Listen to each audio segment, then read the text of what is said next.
Yeah. Yeah, you're good. Wait, no. Oh. That's fuck it. When Portal first came out, and I played a lot more Portal 2, that game broke my mind. Like, that was just like such a cool game mechanically, and it was so different from anything that I've played before.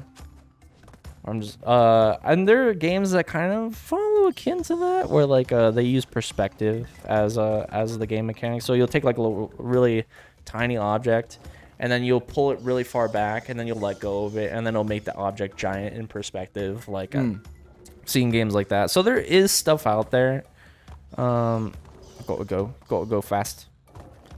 Yeah, I remember playing Portal. Portal's sick. Yeah, Portal is sick. That game made me feel like a brain genius, man. No, you bitch, I was trying to do the same thing. What's a game that you'd give a 10 out of 10? Ooh, I'm that. actually curious to know what your 10 out of 10 is. I'm sure our lists of 10 out of 10s, by the way, are probably completely fucking different. Probably. I think we have very different tastes in video games, I think. I would say.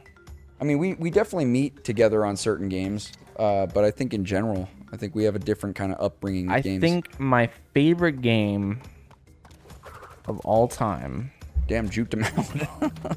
is...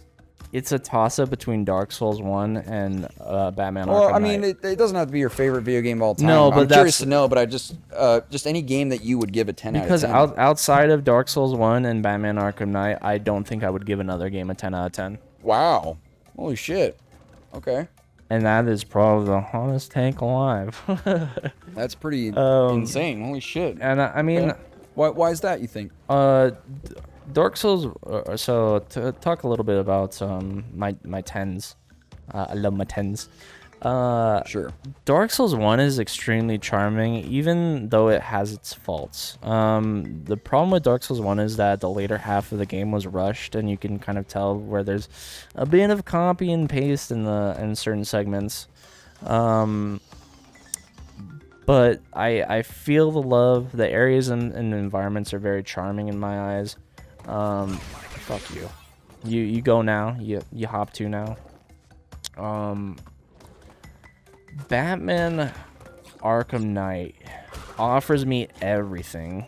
Like, it truly is the charcuterie board of video games. Like, it's got your meat of the story, it's got your cheese in the side missions, it's got the crackers of like the foundation of the world, the characters themselves, the dialogue, the combat, the enemy variety, the exploration on many different fronts, whether that's ground traversal or zipping from building to building or gliding. The DLC is even very good. The DLC feels like it's a part of the main game. It doesn't feel like some fucking tacked on thought after the fact. Like, I felt closure when I played the game. And here, I'll let you play because I'm. Oh, yeah, go ahead. If you want to just kind of. I'm riffing. I'm listening to you. Sorry, I was just kind of. No, I didn't even notice you weren't playing. I was listening to you. You're fine. Like, and even with the traversal, which the biggest inclusion mechanically is the Batmobile, and a lot of people, there's a number of people that feel mixed on the Batmobile's involvement in the gameplay. They feel like it's the most apart from Batman. But like, you know, it's a way of nice, dude, good shit. It's a way of traversing around, but also it has its bits of gameplay as well, whether that's interacting with the world or fighting off baddies, like your tank encounters or races. And in the races, there's puzzle elements to the races. And that was a new addition to Arkham Knight, and they did so much with it. The combat... oh my god, I'm just going to talk about Arkham Knight. Go for it, bro. I'm listening. Oh... The combat is bigger and faster and more impactful than it's ever been, and because of the enemy variety that Arkham Knight provides, there is the most, I don't know the word for it. I was gonna say ownership, but ownership isn't the right word. But it is the most involved the combat's been. Some people say City's better, and I don't see it. I really don't. Maybe more fluid potentially, but as far as like involvement, I would say I've never been a big fan of stealth, but I like Arkham Knight's approach to the stealth because you're not just in City. You were in very much like you'd be in open world. Your stealth elements would be in like confined space, so it'd try to feel like Arkham Asylum again. Stealth elements take place in Arkham Knight outside just like as much as anything else does. What does that mean? I got all 3 of them. I don't know, man. You broke the game, I guess. Oh, is that it right there? Oh, you're a G. Goddamn. Okay. Maybe, well, you could do, yeah. All right. I'm continue though. I'm listening. Yeah, like bits of interaction, sequences that come up related to like your bits of story elements. So like things you interact with or do interact with will ultimately change like dialogue as well. Like your interaction with the Joker figment is a big one. Like you can just blatantly choose to ignore him, and like he'll say things differing, like how you feel, like how you interact with the loss of Jason Todd, how they actually portray that. Because I think just a little side note on that. I think it's dumb that people knocked that as a negative. I thought it was I knew it was Jason Todd all along. I knew the Arkham Knight was going to be him. It makes the game less than that. Why does it make the game less than that when it's actually a really good story? Like, okay, you may know that because you've read the comic, but that doesn't take away the fact that it's told really well in this game. Yeah, exactly. And that's the thing right there. The fact that it's told well. There's a difference between, like, a game is not bad because it is predictable. Like, in fact, it's actually very good that it's predictable and still has quality of a game as it is. Like, it doesn't matter the fact that it's Jason Todd. It's the way that it's written to get you to that point. Oh, nice, dude.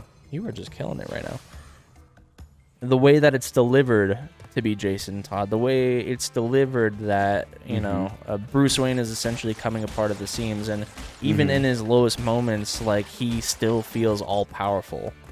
I have not seen a game give me so much of everything that I want before and more that I didn't know that I wanted before, like in Arkham Knight. Okay. I think I would agree. I think I would give Arkham Knight a 10 as well. I think I'd give Asylum a 9, and I'd give City an 8. I would give City a 7, and I would give Asylum a 8.5. Okay. City is a non-game game. I'm definitely not that low on City. I think, but I there's a few games I can think of that I'd give 10s. Even if, like you said, they have their own flaws and whatnot.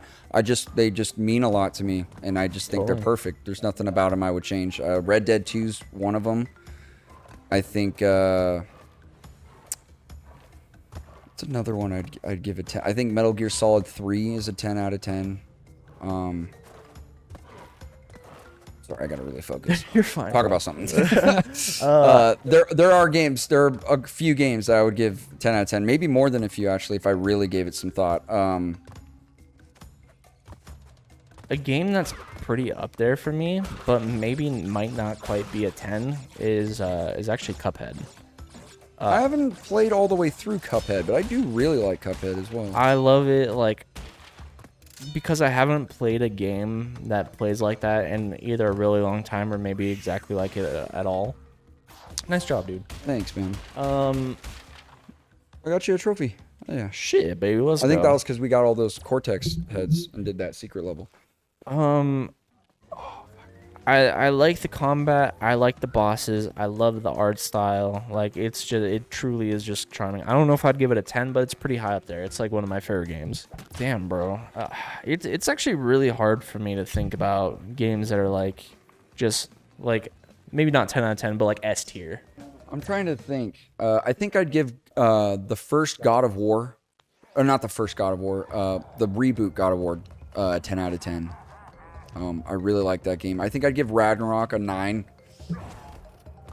I think the reason why I'm a little lower on Ragnarok than I am on the other one is because God of War 2018 did feel like a huge departure in gameplay and style than the rest of the franchise. And I think that was really cool.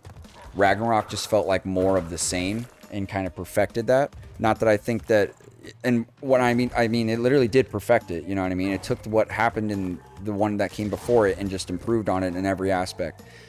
But it didn't evoke the feelings that I got from the first one when I played it. So that's what I mean. It's like, it's a personal list of what I consider a 10 out of 10. Because it'd probably be the other way around when it comes to objective point of view. Because they would say it does everything that this game does, but better. Sure. But as far as like what I had playing it, like I'd never really played a game like that when I first played it. I've never really played the Dark Souls games. So even though I've heard that it's very much the same in terms of gameplay and very different in other aspects too, from what I've heard. Sure. But so playing Ragnarok, it felt like more of the same. Still love the story. I still thought it was incredible. I mean, I gave it a 9 still, but yeah, like 2018, it also hit a little bit deeper with me personally playing the 2018 one. It was more relatable, and I liked the characters a lot more. But I'm trying to think of other games I'd give it 10 out of 10. That's pretty up there for me, probably in that 9 area. I rated it lower initially. Oh, you fuck. Is Insomniac's Spider-Man, the first one, Peter Parker. Yeah. When I first played it, I was so exhausted on it because I was doing it for a Let's Play, and then the Let's Play fucked up, so I had to restart the Let's Play all over again. So by the time I was done, I was spent on Insomniac Spider-Man. So I think back then I was very harsh on it. I rated it 7, and that is at the fault of recording, not the game. But now I'd probably... Why did I do that? I should have just waited. I was autopiloting. Yeah, now I'd probably rate in that 9 category. There's elements of Spider-Man Miles Morales that are really strong. And Insomniac knows how to write a... Fuck off. Insomniac knows... I should have just jumped over. Insomniac knows how to write a good story. Like, they have the Disney thing going on where they know how to get to your heartstrings. And they do that very well in both games. I like that in both games. They like Miles Morales tackles a different kind of feeling than Peter Parker does, because, and even though it's predictable, I think it's still fine, because a story that's going to be about Miles with Peter in it, it's going to be a story of ownership, or, you know, any Miles Morales story where there's retroactively a Peter. Because he's like, oh, I'm living in the shadow of Peter. It's like, oh, I will never be as good of a Spider-Man as him, such and such. Like, that's a very predictable line of thinking for a game like that to hit, but it still delivers it pretty well. I would not give Miles Morales a 9. I'd probably give it like an 8 or so, because of the topic that the game feels like DLC. I'm actually much lower on Spider-Man than you. I'd give Insomniac Spider-Man an 8. Peter Parker? Or... Yeah. I think the highs of that game are really high, but I've played that game 3 times now. I really like it. Don't get me wrong. It's an 8 is still really high. I mean, that's pretty damn good. Sure. I think the things that bring it down for me is, I think when it comes to the writing, I did not like aspects of MJ's character in the story. I just I don't know. Especially when I played it again and I really honed in on it. I was much higher the first time I played it. Is this the save that we're doing right here? The bottom one, yeah. And then I think the side quests in the game can feel tedious at times. Sometimes I feel like I'm just like, okay, I gotta go I gotta swing into the pigeons and I gotta swing into the clouds. The swinging feels awesome. I think the combat feels awesome. And I think the main story, for the most part, feels fucking awesome. I think the aspects with Mary, I can get into it if you want, but Go for I think it, bro. Welcome to the podcast, everyone. That's kind of what this game's all about, right? It's just us podcasting. I think, you know, there was aspects to her character. They broke up, right? Yeah. In this story. Spoiler for this game, by the way. Sorry. Fuck. It came out in, what, 2018? that sounds about right. There was a part in the game, I think there's a few lines of dialogue where it was like hinted at this line of thinking, but there was one specific point of the game where I was like, this is really dumb to kind of blame Peter for this action. And I could be wrong in my interpretation of this, but the way I interpreted it is their big argument, if I remember correctly, is that Peter was very overprotective of MJ and she wanted to kind of be able to do her own thing without having Spider-Man always breathing down her neck kind of thing. And there was a point in the game where she is like doing, because she's a reporter, where she is going to where these guys, it's like the demons, I think, are at like Central Station, I think. And she's trying to get information to like uncover the case of really what's going on. And Peter's like, I don't think you should do this because it's incredibly dangerous. These guys are armed and stuff. And she just does it anyway. And then when Peter like tries to like warn her to not get herself in danger, like it's kind of spun around on him. Like he's the asshole kind of bad guy for not letting her. Like she kind of spins it on him where it's like, I'm a grown ass woman. I should be able to do what I want. I'm like, yeah, but he does what he does because he's Spider-Man. You know what I mean? Bars, I'm like, yeah. He's got superpowers. That's why he's able to fend off this shit. I'm like, you're a normal human being. If the roles were reversed, I would expect the female Spider-Man to say the same thing to the male boyfriend. It's like, this person has powers and can handle this kind of danger. You shouldn't be able to put yourself in danger. You have to respect people's suicidal wishes, Cody.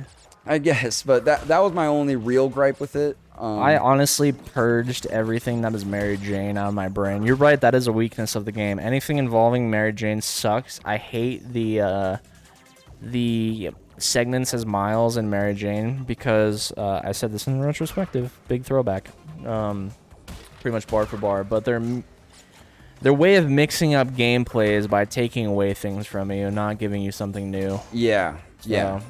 And you know, like playing as Mary Jane through those sections, I think I was more bothered with the story beat of that than I was with the actual gameplay. Like, the reason of why we're playing as Mary Jane in this stealthy situation is more like, and the way that they spun it on you to be like, well, Peter's the asshole here for not letting her be her own person. I'm like, I don't think he's the asshole at all. I did not think you would die from that. I didn't either. But I'm like, I don't think he's the asshole for being like, hey, I like love you and I care about you and I don't want you to put yourself in harm's way. You know what I mean? Like, well, Cody, that's just how I feel about that. You see, this is why we're single, because we don't let women be suicidal.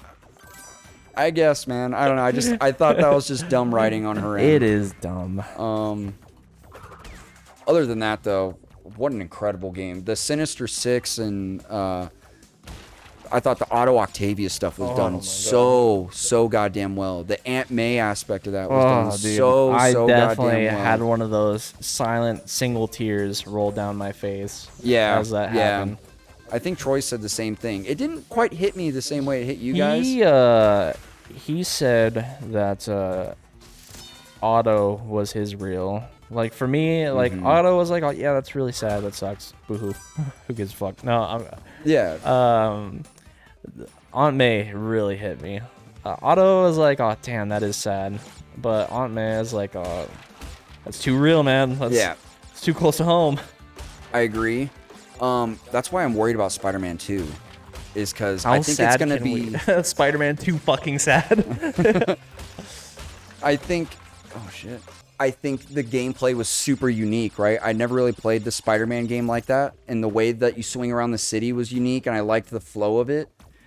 But Spider-Man 2 just feels like it's going to be a perfected version of that game, and it's not going to evoke the same feelings that I had playing the first one, because it's like, oh yeah, it's a lot like 2018. Just, yeah, you know what I mean? Like, that's kind of how I feel about Ragnarok. God of War Ragnarok is like, great story, great game.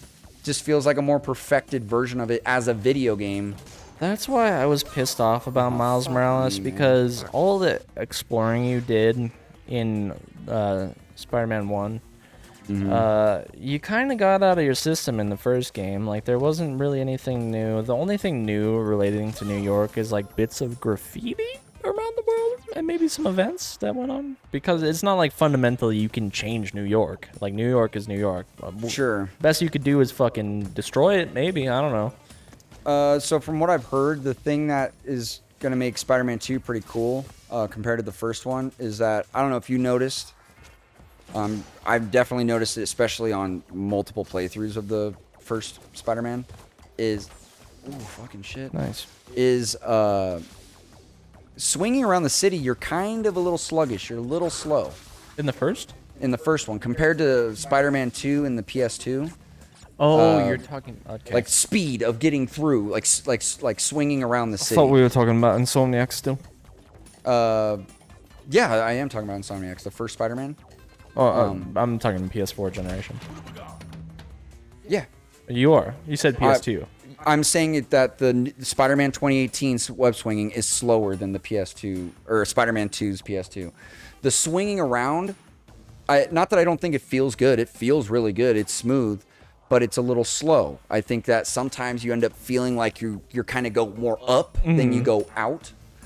I like when you build momentum from nothing. So you're like dead stop on the swing, and then you just press forward and you just But I guess that's because of the console limitations, because the PS4 didn't have an SSD to be able to render those big worlds that quickly. Because you got to think about it. I mean, what other game do you really move around an entire, like, fully realized New York City that fast? So I understand it. But that's why we saw in the Spider-Man 2 gameplay reveal, the first thing that Miles does is he does that Tobey Maguire thing where he webs two things and he slingshots himself forward.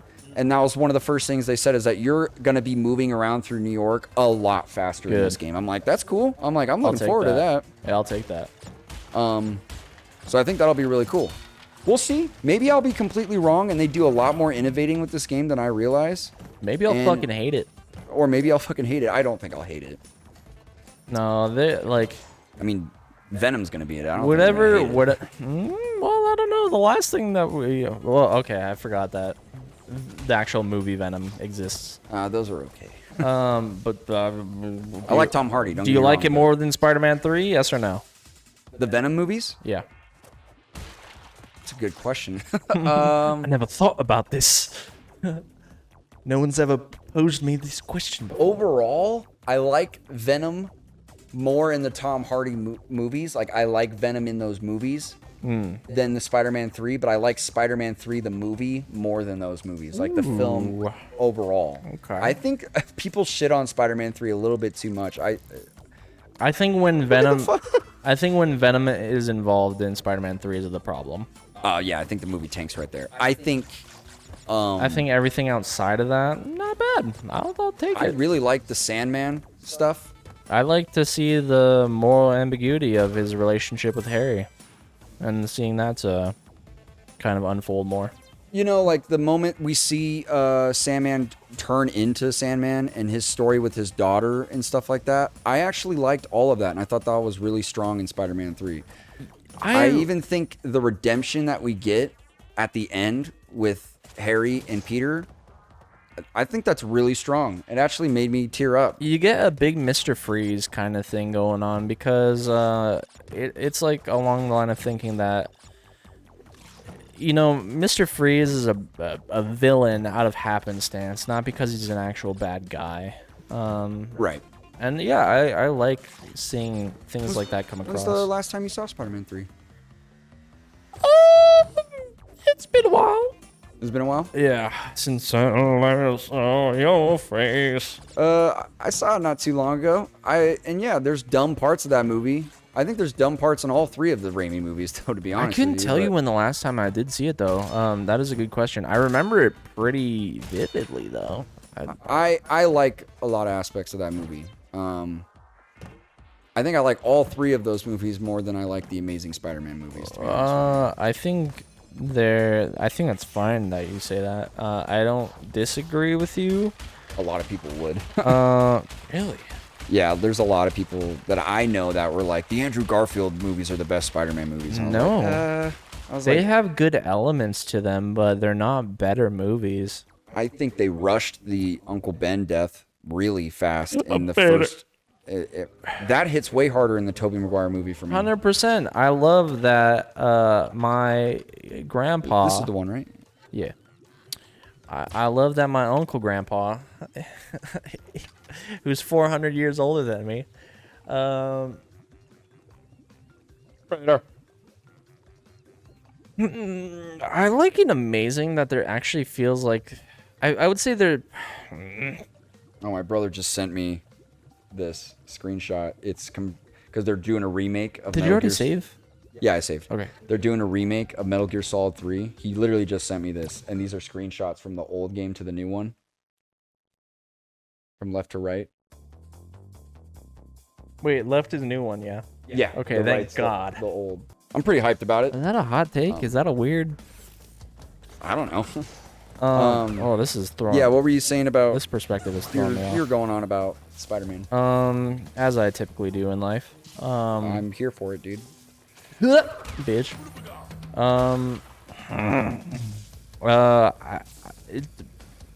I'm having a tough time discerning whose on-screen chemistry I like more between Garfield and Stone and I can't think of names. Maguire and yeah, Kirsten Dunst. Yeah, Kirsten Dunst cap. Because I want to say that Garfield and Stone's chemistry is stronger, but almost forcefully so.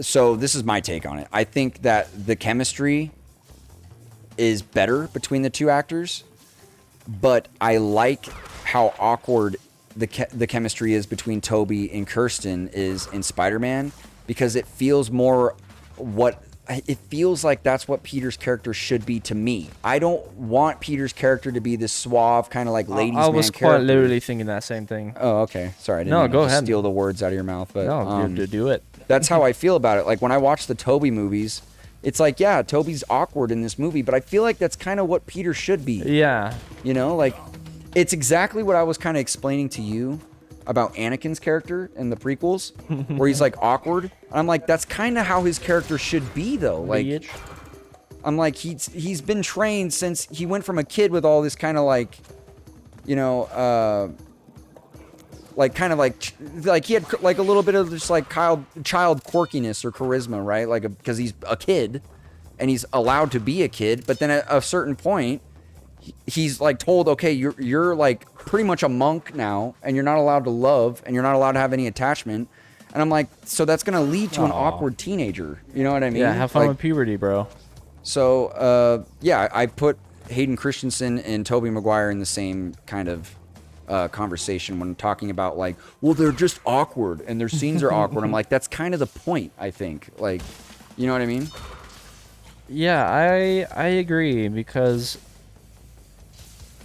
I mean, yeah, Peter is supposed to be like this dorky geek who's like wildly in love with science, and then like, I mean, it's fine if he develops confidence after the fact of like gaining his powers, because why wouldn't you? Using all my brain power. You got this, bro. Garfield is just too cool for the role. Like, yeah, or like maybe not Garfield per se, because Andrew Garfield's actually quite the good actor. Oh yeah, he's great. He was super good in Social Network. Fuck off. Yeah.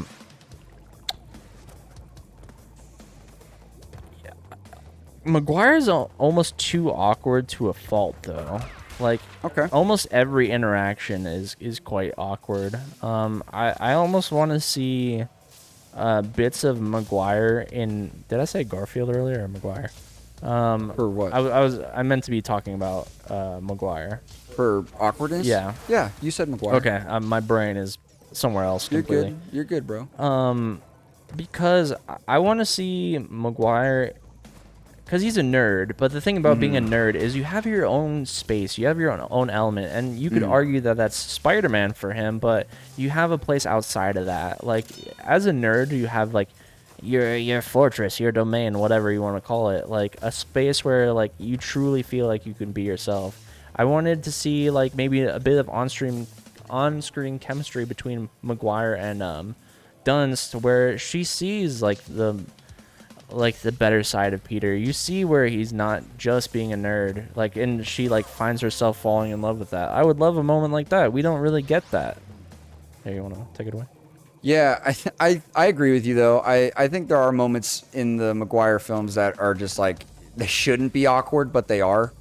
Especially his Spider-Man scenes. Stronger and hornier at the same time. Especially his Spider-Man scenes. Like, I think Andrew Garfield's a stronger Spider-Man. Sure, 100%. But I think the heart of Spider-Man movies are in Peter.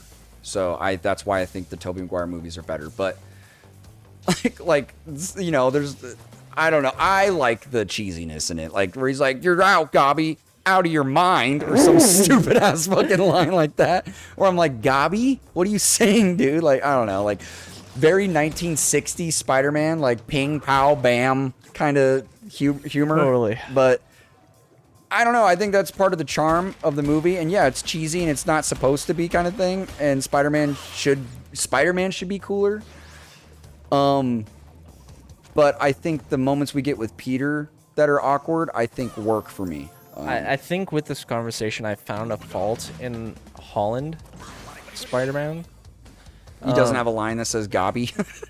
You're out of your mind, Gobby, or whatever the fuck. You know what line I'm talking about, right? Yeah. So it's not even really a problem. It's just an observation. So don't anyone get too carried away with it. Spit, dude.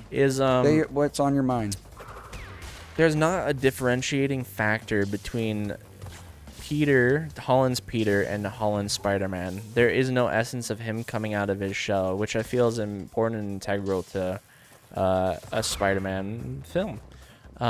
Because he's the same quirky, like, nerd that he is when he's Spider-Man.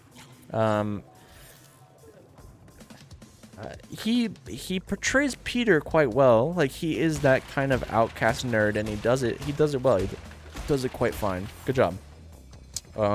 There's not that sense of like the mask truly becoming the sense of who he truly is. He feels like he is himself the whole time, which isn't bad. It's just an observation.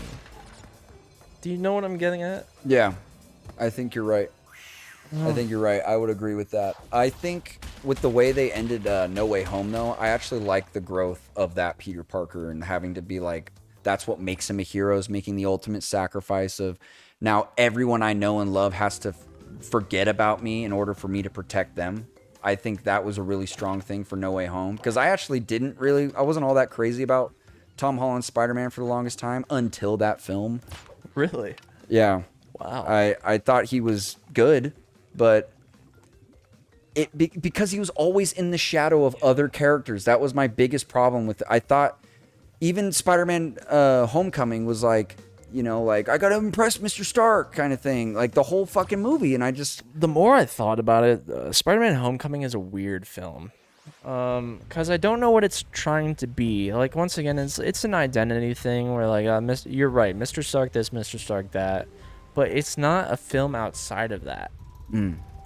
So, like, as much as I like the film, like, I don't rate it that high at the same time because it's nothing.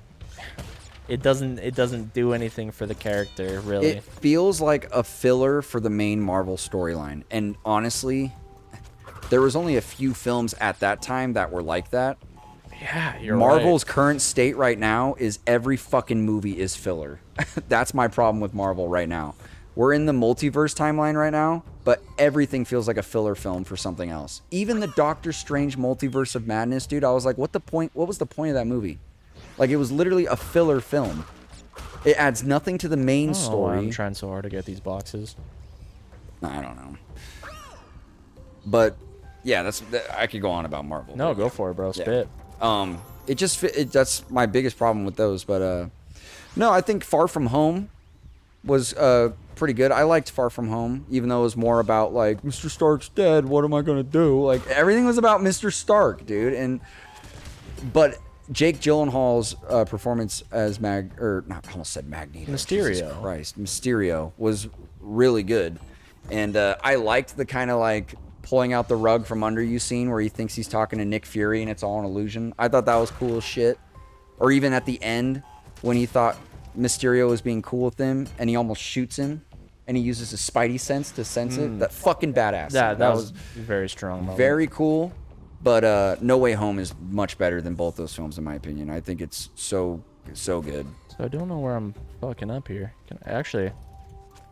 Yeah, just fucking go around it.